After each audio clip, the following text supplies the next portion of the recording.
vois qu'on va approcher la vingtaine de personnes connectées. Je vous propose de commencer juste avant de démarrer l'introduction. Rappel un petit peu classique, hein. Je vous demanderai pour les participants qui interviennent pas hors partie questions-réponses, si besoin de couper vos micros. Vous pouvez aussi couper vos caméras, idéalement, puisque ça facilitera la bande passante.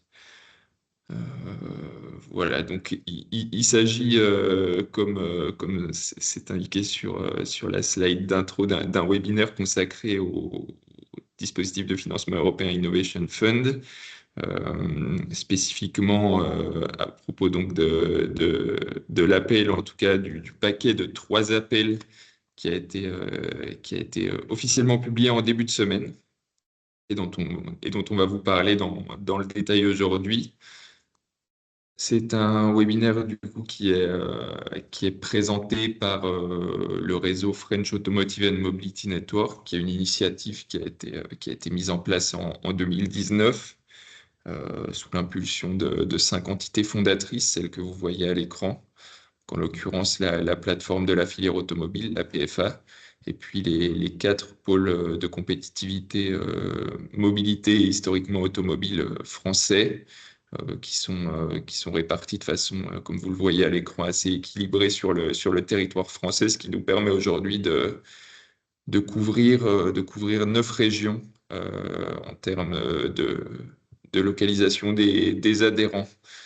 Et donc en termes d'adhérents, hein, pour faire le lien, on compte aujourd'hui en cumulé plus de 1500 adhérents, dont 65% de PME.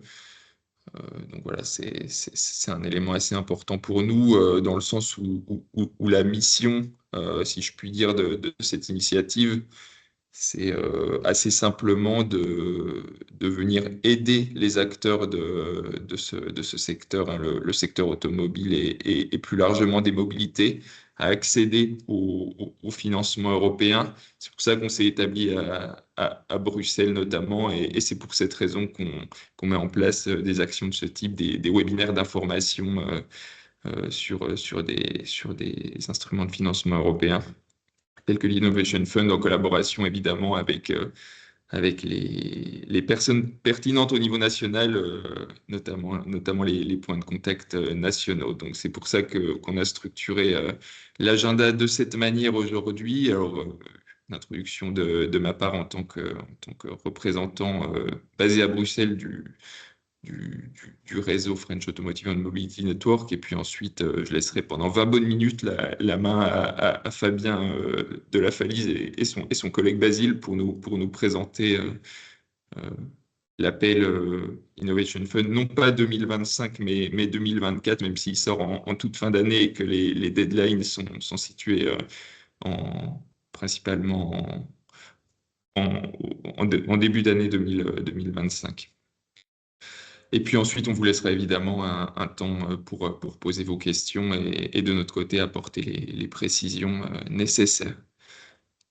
Voilà, c'est tout de mon côté pour l'introduction. Fabien, je vous laisse la main, je vous laisse partager votre écran et puis poursuivre. Merci. Bonjour à tous. Donc, Fabien de la Falise. Je suis le point de contact national de l'Innovation Fund. Le rôle du point de contact, c'est de faire émerger les projets, répondre à des questions sur ce dispositif et de mieux orienter les porteurs de projets dans ce dispositif. Alors, on n'est pas un guichet, et on n'est ni instructeur, hein, ni examinateur sur ce dispositif. Donc, on voit les porteurs de projets qui veulent bien nous donner des informations et partager des informations avec nous.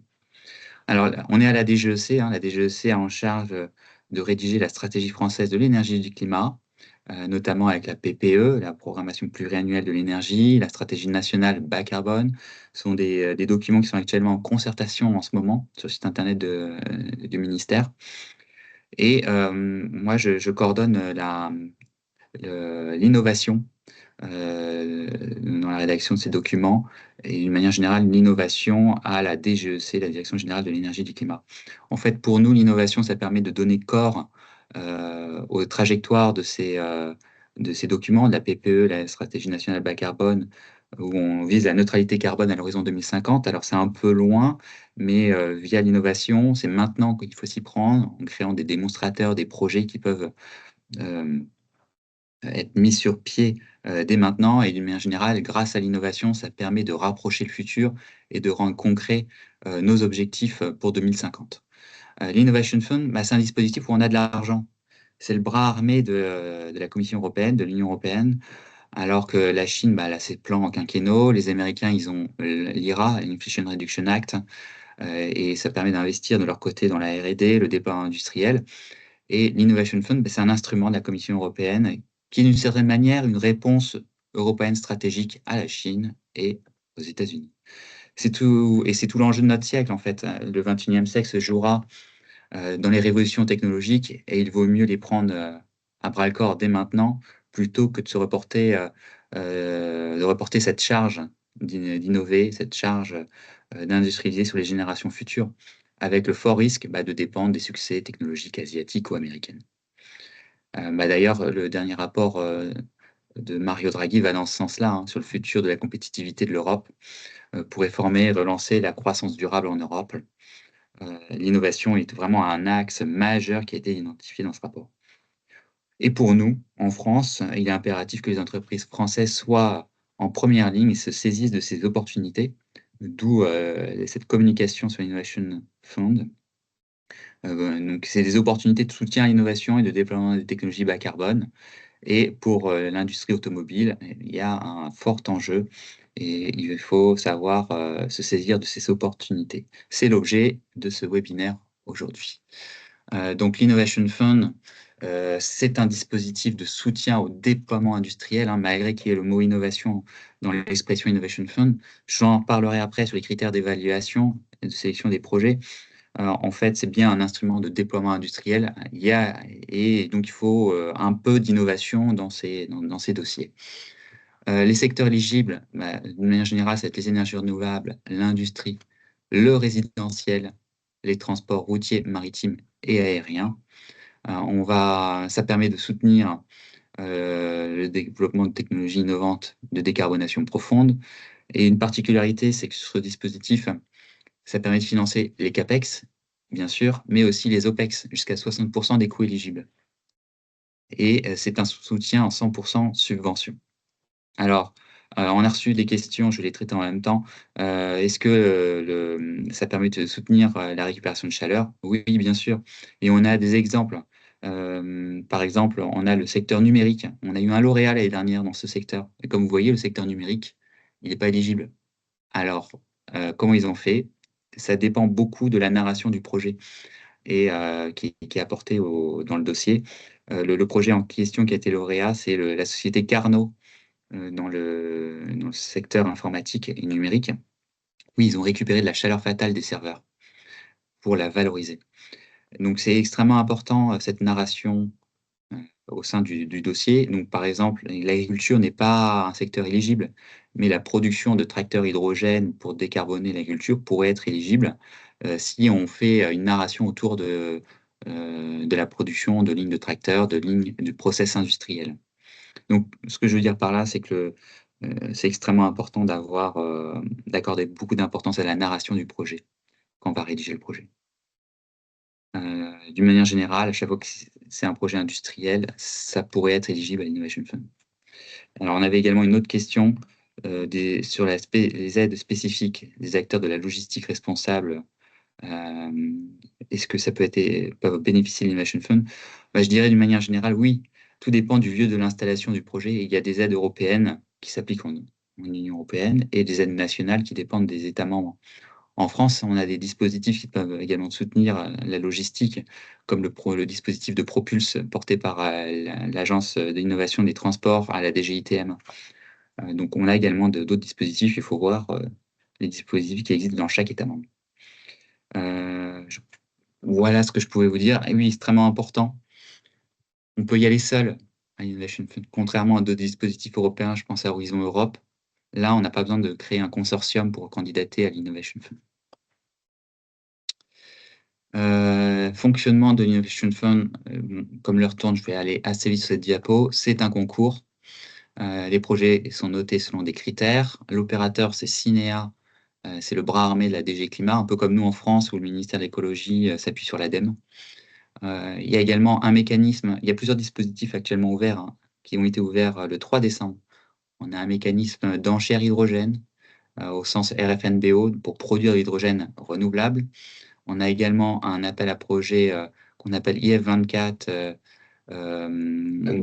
NZT, N pour N, tu peux rappeler Net Zero Technology. Net Zero Technology, et un troisième appel à projet sur les batteries spécifiquement. Donc avec 1 milliard d'euros, une enveloppe de 1 milliard d'euros.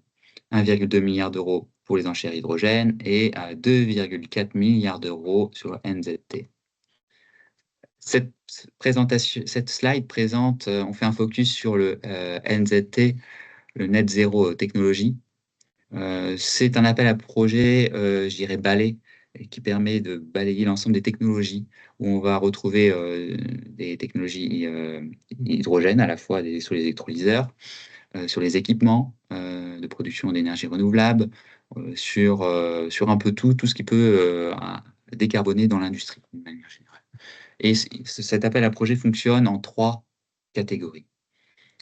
Les catégories qu'on appelle petite, moyenne et grande taille, où là où je vous ai mis un exemple, le projet EVE, EDF de Drive, sur les bornes de recharge véhicules to grid, qui a été lauréé en 2020, avait candidaté sur cette catégorie-là, quand j'en ai mis dans le premier rectangle en orange.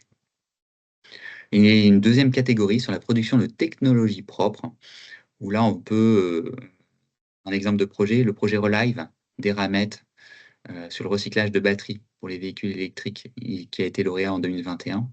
Mais aussi, donc, cette catégorie permet de soutenir la production d'énergie renouvelable ou d'équipements de production d'énergie renouvelable ou d'électrolyseurs, par exemple.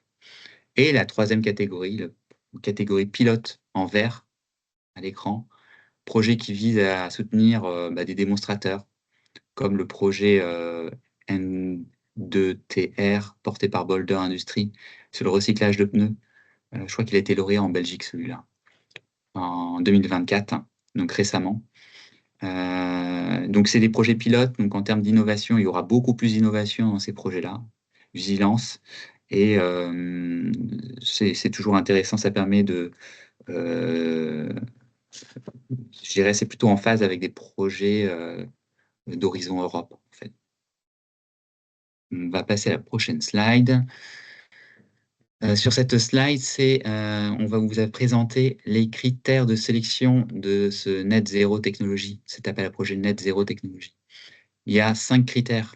Le degré d'innovation, et ça fait écho à ce que je disais sur la première slide, mais c'est relativement peu, hein, il n'y a que 15 points sur 72 à aller chercher. Là, l'objectif, c'est de passer le seuil d'éligibilité. Vraiment important. C'est le premier critère qui est évalué également au cours de l'évaluation par les examinateurs. Et donc, il faut passer ce premier cap. Donc, il faut que ça soit suffisamment assez innovant pour passer ce cap-là, mais si c'est trop innovant, attention, parce qu'on va avoir des difficultés en termes de déploiement technologique. Donc, généralement, un projet qui est très innovant va perdre un peu de points en termes de déploiement industriel. Donc, les autres critères, ça va être les émissions de GES évitées, les abattements de GES, qui feront écho avec également le critère numéro 5, la rentabilité, ce qu'on appelle le cost efficiency. Le critère numéro 2 et 5, c'est pour ça que je les ai mis en bleu. En fait, c'est le même, on peut le voir comme ça, c'est la même catégorie de critères, c'est en termes de battement de GES évité, et ça représente 27 points sur 72. Et là, on est au cœur du dispositif de l'Innovation Fund. Avant tout, avant de candidater à l'Innovation Fund, il faut un projet qui décarbone. Ensuite, on va avoir le troisième critère, c'est la maturité des projets, d'un point de vue technique, financier et opérationnel. C'est là où les porteurs de projets échouent généralement sur cet appel à projet, notamment sur la catégorie financière, sur la maturité financière. La plupart des projets échouent, hein, je dirais 81% des porteurs de projets échouent sur cette maturité financière. Donc, grosse vigilance. Nous, on a monté une stratégie qu'on partage avec les porteurs de projets pour essayer d'augmenter cette notation sur la maturité financière. On essaie de vous mettre en relation avec la BEI, avec, pour l'instrument InvestEU, de vous mettre également dans le radar de la Caisse des dépôts, qui est également des instruments qui permet de soutenir en fonds propres. Et donc, c'était une question, je crois, qui était posée. C'était la maturité financière exigée, et c'est le point faible. Enfin, pour répondre à la question, les besoins en fonds propres pour candidater. Donc, c'est quelque chose qui est important. Plus on aura de maturité financière développée, et plus on aura de points dans cette catégorie-là. Je dirais, il faut vraiment mettre l'accent sur la maturité des projets pour aller à l'Innovation Fund. Et un quatrième critère, la capacité de déploiement industriel, sa capacité de réplicabilité. Où cette année, la Commission a ajouté, a détaillé un peu plus ce qu'elle entendait par ce déploiement industriel, notamment en termes de réduction des coûts, en termes de nouvelles technologies, la mise en œuvre de nouvelles technologies et la contribution au leadership industriel et la compétitivité de l'Europe. Ça, c'est quelque chose de nouveau. Je pense que ça fait écho aussi à des critiques qu'il y avait eu l'Innovation Fund récemment, de valoriser, on a eu des porteurs de projets qui étaient lauréats à l'Innovation Fund avec des acteurs asiatiques ou des acteurs d'autres américains, etc., qui n'étaient pas forcément européens. Il y a des points bonus à aller récupérer.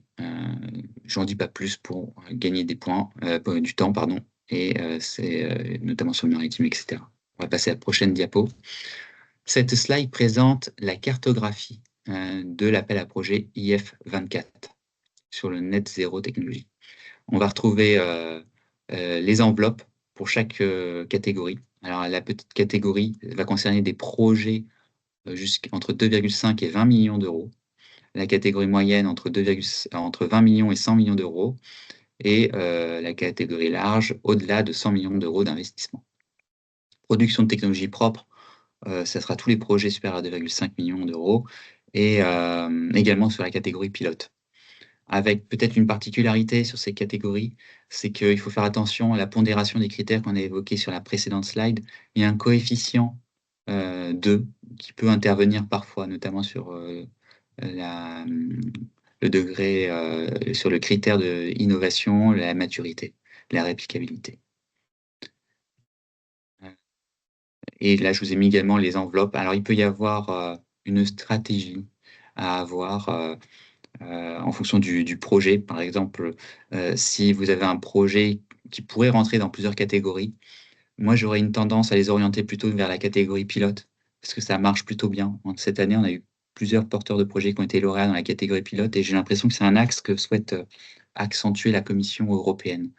D'ailleurs, l'enveloppe, je crois qu'elle a été rehaussée de 100 millions d'euros. À 200 millions d'euros sur cette catégorie-là. Donc, de préférence, je pense, après, il faudra voir, en termes évidemment de ce jeu des coefficients, il faudra faire une petite étude de sensibilité pour savoir là où est-ce qu'on peut avoir les meilleurs score de points.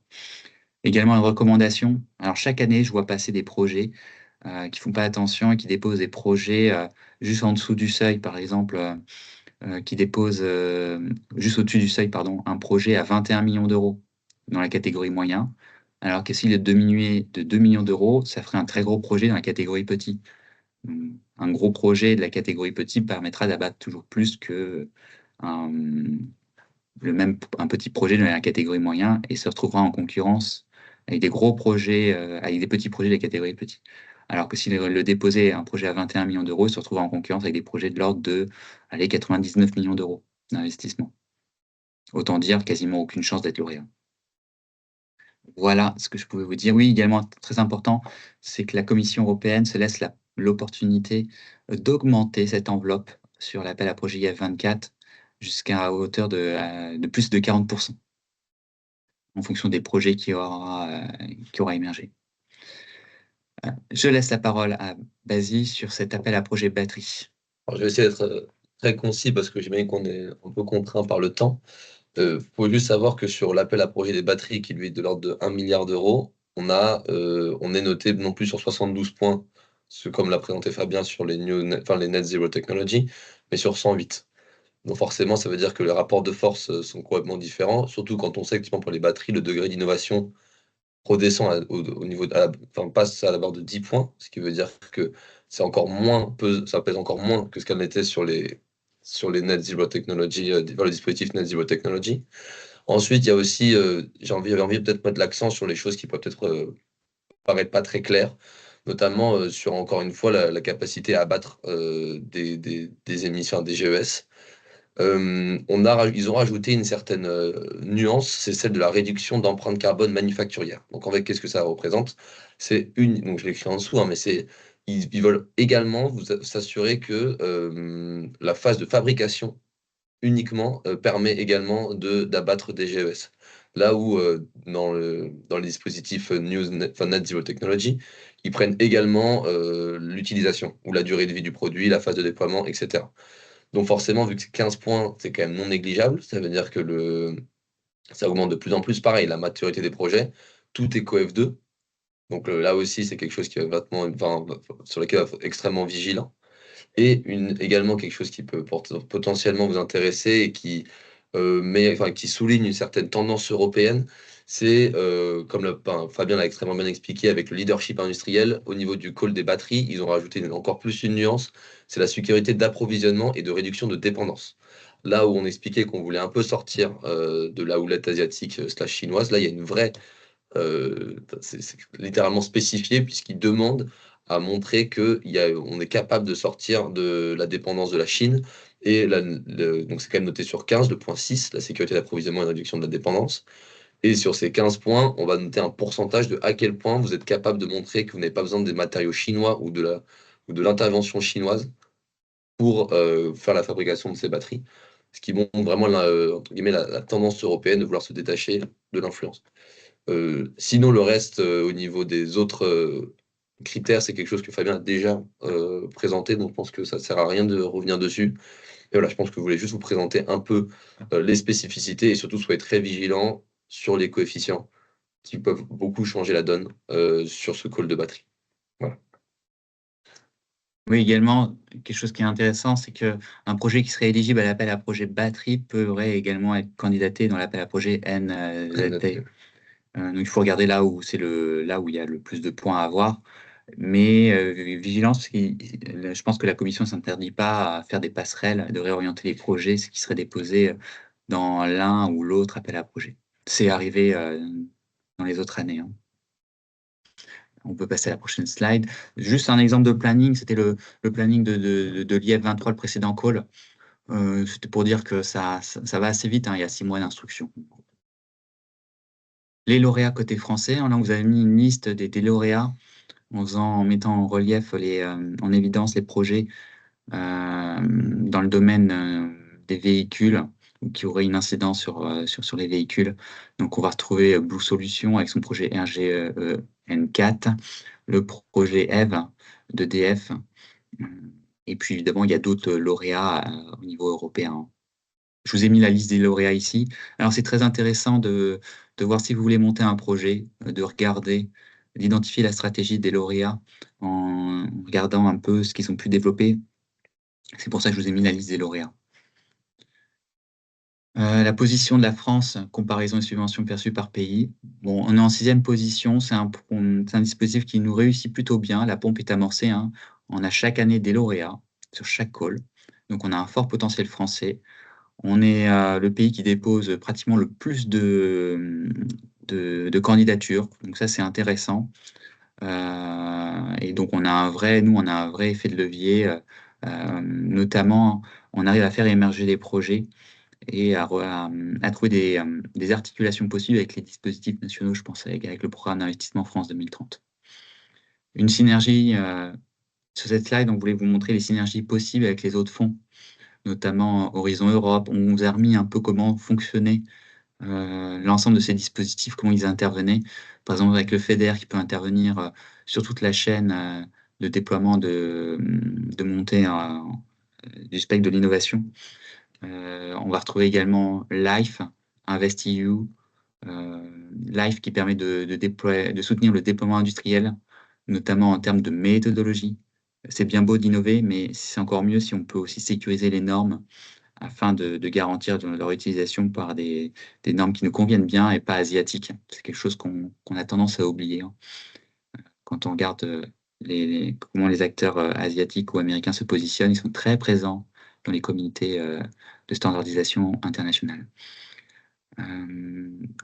Également sur Life, on peut candidater seul, donc il y a des bonnes synergies possibles. Ça permet également de développer des méthodologies d'évaluation des GES ou de propriété, de sécuriser la propriété intellectuelle. Donc ça, c'est quelque chose d'intéressant. Et en plus, la France ne candidate très peu dans ce dispositif-là. Donc pour les industriels, il y a tout, c'est vraiment une bonne opportunité. Donc InvestEU sera plutôt un soutien pour garantir les finances et les prêts des banques, également avec une possibilité d'obtenir directement des prêts. Donc ça, il faut se rapprocher de la BEI. Il faut vous faire connaître, je vois qu'on aurait pu mettre l'adresse mail d'InvestEU pour que vous puissiez les contacter. Donc, Horizon Europe, c'est plutôt des projets de recherche, développement, donc je n'en parle pas peu. On avait mis en relief l'appel à projet IndusENR de France 2030. Je pense que vous êtes peu concernés, mais au cas où. C'est assez rare dans France 2030, mais on a encore une relève qui se fera le 31 janvier 2025. La répartition des projets, des thématiques dans l'Innovation Fund, comme vous pouvez le voir, à l'industrie, c'est là où il y a un fort enjeu. Après, on retrouvera d'autres technologies, CCUS, énergie renouvelable, stockage d'énergie. Mais d'une manière générale, sur l'industrie, il y a 60% des montants qui sont accordés à l'industrie, hein. Vous pourrez regarder ça plus finement. Les prochaines étapes sur l'Innovation Fund, donc la Commission européenne a lancé les appels à projets, ces 3 appels à projets.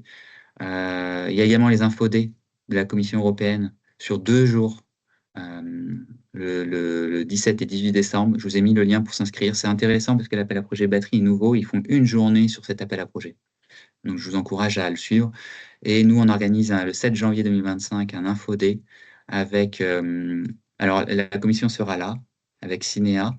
Ils vont pas rentrer dans le détail des appels à projets, mais ce qui est intéressant pour vous, c'est la rencontre avec des experts des ministères pour que vous puissiez présenter votre projet et afin qu'on vous aide. C'est une aide à la qualité du dossier qui pourrait être déposé, en fait. Et la présence des lauréats aussi du call IA23 qui peut aussi peut-être être un bon retour pour d'expérience.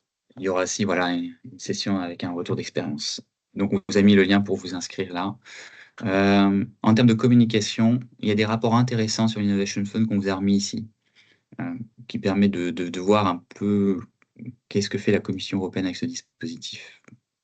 Et puis, voilà les différents liens qu'on vous a mis ici. Je peux prendre des questions.